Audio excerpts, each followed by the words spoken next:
Hi, I'm Dan Kimball with the Morgantown Area Chamber of Commerce, and we're pleased today to be hosting the 2015 candidates for City Council election here in Morgantown. We want to begin by asking you to remember to get out and vote. The election is in late April. We want your voice to be heard. But today, we want their voices to be heard. And so we've invited them to come in and share with us on some areas of economic development, community infrastructure, and the future of Morgantown. We welcome them. We're thankful that they've taken the time to be with us. We hope you enjoy it. Our next candidate is Bill Kawecki from the 2nd Ward. Correct. Thank you. I'm Bill Kawecki, and I'm running for City Council as 2nd Ward representative. I came to Morgantown for what I thought would be a year, 44 years ago. I found Morgantown to be a welcoming place full of friendly people, a wonderful community in which to bring up a family. I care about this community, and I want to help ensure that future residents find in Morgantown what I was lucky enough to discover. I was born and raised in Pittsburgh. I took college courses at regional colleges and university, including WVU. I graduated with a BFA from Ohio University. I was honorably discharged from the Marine Corps Reserves. I came to work as a graphic designer at WWVU-TV, which became WNPB, the public television station, and eventually went to work and retire from the National Energy Technology Center, NETL, 40 years later. With my wife, who passed away in 2001, I raised 2 sons, both of whom graduated from Morgantown High School. Our older son, Mark, went to WVU and graduated. Our younger son, Bill, went to Miami of Ohio and graduated. I've always been active in the community. I've been a member of the South Park Association of Neighbors, SPAN. I've served as president. My past community involvements include I was the co-founder and president of the Morgantown Area Recycling Group, Morgantown's first recycling effort. I was co-chair of the Vision 2000 Arts Initiative through the Morgantown Area Chamber of Commerce. I was chair of the Morgantown Board of Zoning Appeals. I served as secretary-treasurer of the Boy Scout Troop 49 Committee and Weblow's, assistant Weblow's leader for PAC 49.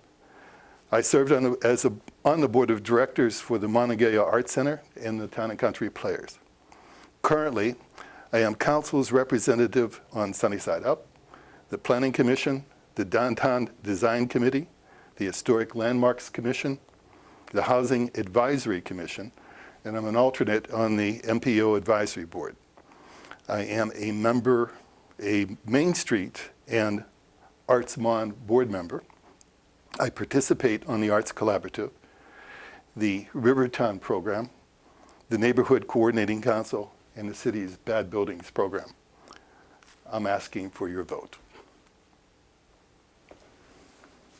Of the 8 objectives under the city transportation policy, which 3 do you feel are most important and why? Which responsibilities under those objectives do you favor the most to implement? Our comprehensive plan is an excellent planning tool, a very common sense approach. All 8 of the objectives are important, very important. To pick my top 3 though, I would start with objective 7, support changes to the roadway network to alleviate traffic congestion. The city suffers from what we call unintended consequences, development and activities that are beyond the city's control.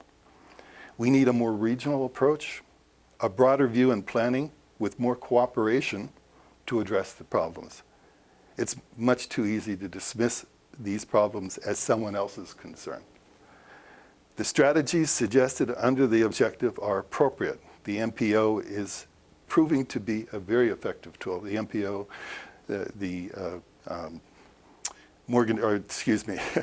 Metropolitan Planning Organization.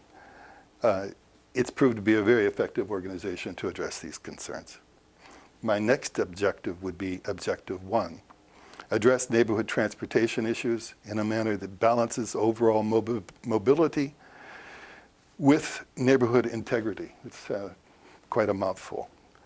A livable, walkable community is a quality of life priority. This objective talks primarily about parking. South Park, in my ward, was the first to have residential permit parking, Blue Line. We proved it to be a success. The most recent has been implemented in Wallace Hill and received with favor. The current is under review for Sunnyside. The Parking Authority and Planning Department are responsible for these activities, and they do a good job. The Parking Authority is currently conducting a parking inventory and has made some very interesting proposals for additional downtown parking and innovative approaches to new parking facilities that include the exploration of payment in lieu of parking concept. I think that is worth exploring. A third objective would be objective 2, reduce the presence of freight trucks within city limits. It's no secret that council has been looking for a solution to truck traffic in Morgantown. It's been at times contentious and an issue long in development from way back to 2004, probably even beyond that, 2006 at least. Our activities brought this issue to more immediate public attention. The positive results of that dialogue had initiated alternate solutions, particularly the Greenbag Road, has received more attention. The MPO is working with input from truckers, the community, the Department of Highways together have put together a proposal, and the West Virginia Department of Highways planning review this year. There's considerable optimism that this will be achieved. Of the 7 objectives under the city's community facilities and services policy, which 3 do you feel are most important and why? Which responsibilities under those objectives do you favor the most to implement? Okay, of the 7 objectives, my first choice would be objective 2, maintain and expand the parks and recreational facilities and programming. Bull Park's a jewel. We have dedicated people who know their stuff. I'm very appreciative of the work that they do. As with most other city departments, they do it on a shoestring. We're looking at revenue sources and ways to increase programming, particularly at Hazel, Ruby McQueen Park, and the Metropolitan Theater. The city is constantly asked to provide additional facilities, new facilities. A new ice hockey ring has been suggested along with a swimming pool, as well as a new rec center. Fortunately, we have the cooperation of the county and WVU. Our emphasis, however, is to serve city residents. Next would be objective 4, broaden efforts to reduce homelessness. We've already made significant progress, or some progress, I don't know how significant you might call it, in that direction with the formation of the Coordinating Council on Homelessness. Morgantown is truly blessed to have dedicated volunteers and organizations concerned with finding a solution. The Main Street Economic Development Committee and the Coordinating Council met together in a community-wide meeting called First Step, March 26th, to discuss how the community could work together to address the needs of the homeless. This is not an easy problem to address, and there probably will never be a complete solution, but we are making progress. Bartlett House has announced additional facilities that soon will be available at West Run. My third choice would be objective 5, provide appropriate social services and facilities to meet changing needs of the community in concert with the city's 5-year consolidated plan, annual action plan in the annual performance reports. We've demonstrated with our community development block grants 2015 action plan, our ability to identify and support appropriate community services and organizations. The city has provided low-cost space for the Mountaineers Boys and Girls Club and Girls on the Run at Woodburn School. Our Human Rights Commission has helped the community focus the community's attention. Most recently at a public meeting at Marilla Park, March 25th. The city's Community Development Office keeps us on track and working with organizations such as the Fairmont Housing Authority, the Morgantown Fairmont Housing Authority, and the Fair Housing Action Network. In all, we're making good progress with this objective. Of the 7 objectives under the city's economic development policy, which 3 do you feel are most important and why? Which responsibilities under those objectives do you favor the most to implement? Okay, my first selection would be Objective 6, strive for a balanced approach to economic development that considers the fiscal impact of growth. As I stated earlier, Morgantown deals with unintended consequences of development and activities beyond its city boundaries. Cooperation in planning, revenue formulas, tax incentives, etc., work to the benefit of all. It's the rising tide lifts all boats concept. We should use tools such as zoning to promote development, take advantage of current infrastructure, and improve services to reduce cost.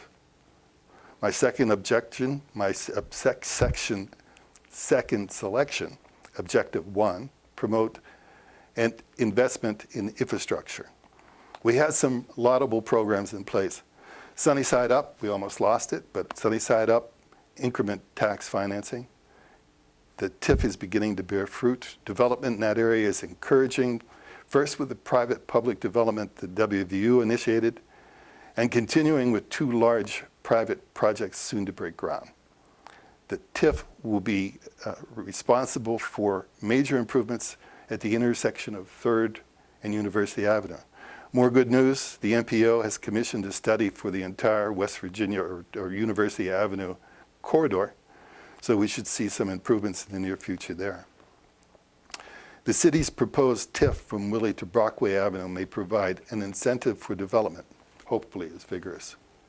The recent grant to complete the pedestrian bridge at the bottom of Kingwood Street should act as a catalyst to develop that area, as well as provide easy access to the rail trail for residents of Greenmont and South Park.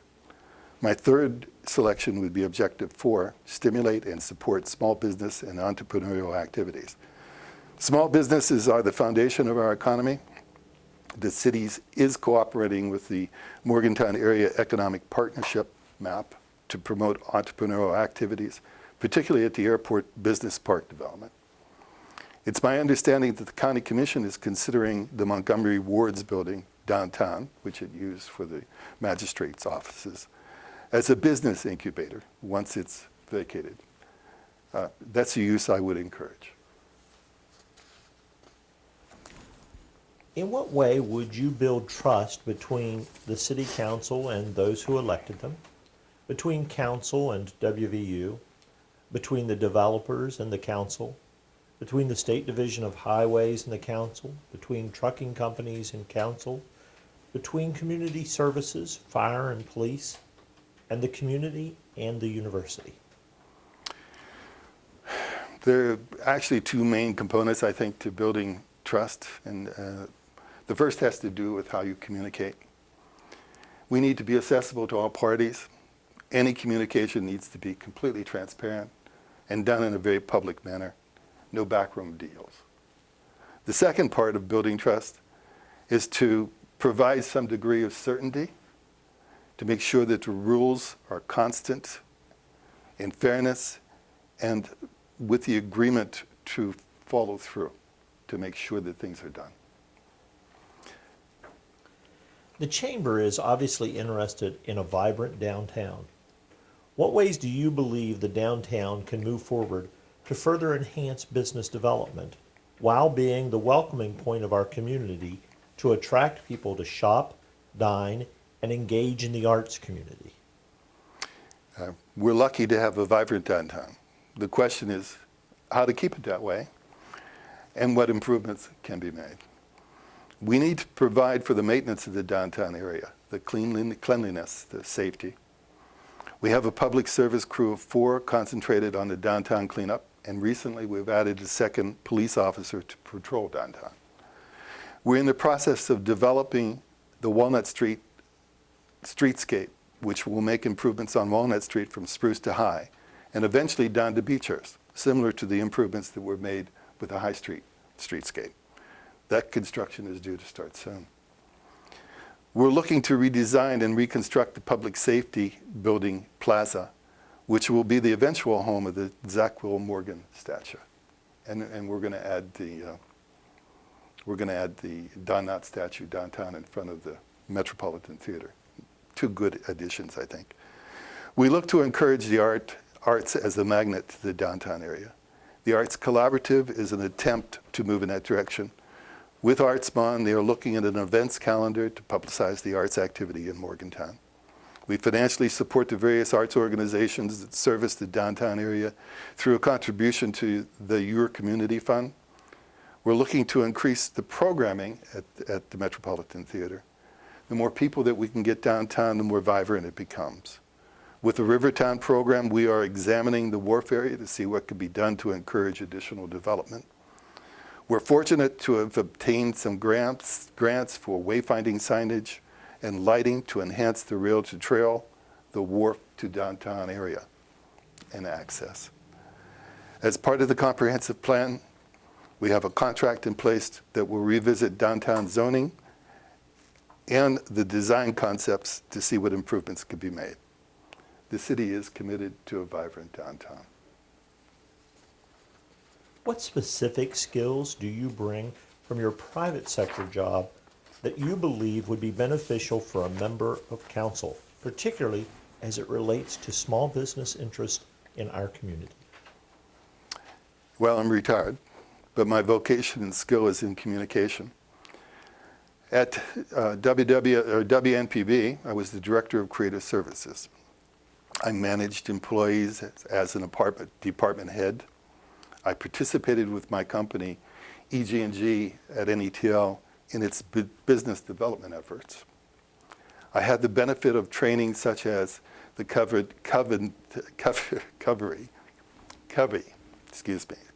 Stephen Covey leadership course that were provided to me in my career.